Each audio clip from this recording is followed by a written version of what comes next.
Coucou, j'espère que tu vas bien. J'ai une petite question pour toi. Penses-tu qu'une rando avec la mamie de Fabululu sera facile? Fabululu, lui, pense qu'il va distancer sa mamie.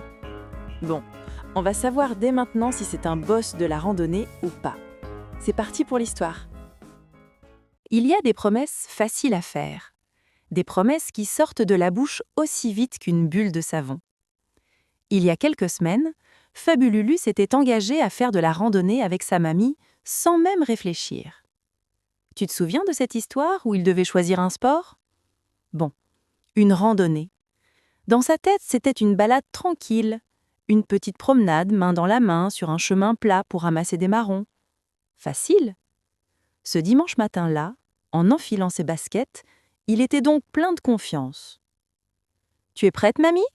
J'espère que je ne vais pas marcher trop vite pour toi. » Sa mamie lui sourit, un petit éclair malicieux dans les yeux. « Ne t'inquiète pas pour moi, mon grand. Essaie juste de me suivre. » Ils arrivèrent au pied d'une grande forêt. L'air était frais et sentait la terre humide et les champignons. Un magnifique tapis de feuilles rouges, jaunes et oranges crissait sous leurs pieds. C'était superbe. Mais Fabululu remarqua tout de suite une chose. Le chemin ne partait pas tout droit. Il grimpait. Au bout de 10 minutes à peine, la balade tranquille s'était transformée en une véritable ascension.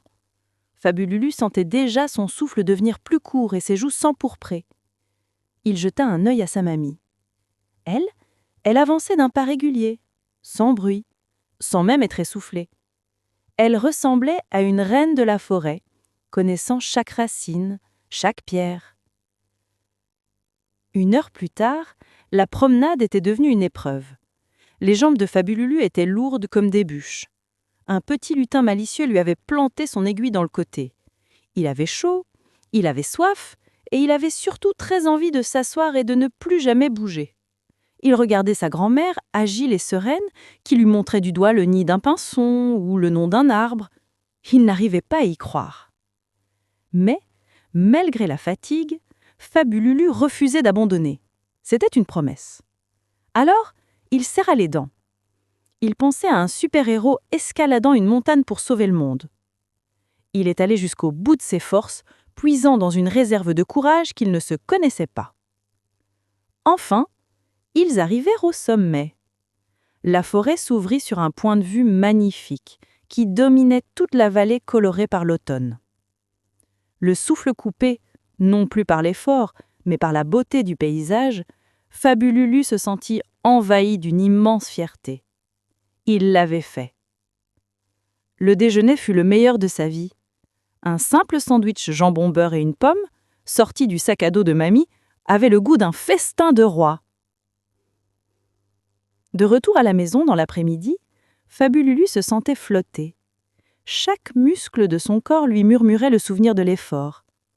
Alors que toute la famille s'installait dans le salon pour boire un café et manger une part de tarte à gros bords, une spécialité du Nord, sa maman lui proposa. « Fabululu, tu ne veux pas faire un petit temps calme avec un livre avant d'aller jouer au parc ?» D'habitude, cette phrase était le signal d'une petite protestation. « Mais je ne suis plus un bébé !» aurait-il dit. Mais pas aujourd'hui. Il la regarda avec de grands yeux pleins de fatigue. « Oh oui, un temps calme. Dis maman, est-ce que j'ai le droit de faire une petite sieste, s'il te plaît ?» Ses parents s'échangèrent un regard mi-surpris, mi-amusé. Fabululu réclamait une sieste, c'était une première. Il se roula en boule sur le canapé. Sa mamie posa une couverture douce sur lui. Il n'entendit même pas la fin de la phrase de son papa qui disait « Eh bien, cette randonnée ?» Il était déjà parti. En s'endormant, une dernière pensée traversa son esprit. Il venait de comprendre. Il venait de percer un des plus grands et des plus agréables secrets du monde. Le secret que les personnes âgées, et surtout sa mamie, connaissaient depuis longtemps. Le bonheur immense, doux et mérité de faire une bonne sieste après avoir bien marché. Chut, baisse le son de la musique, je ne veux pas réveiller Fabululu.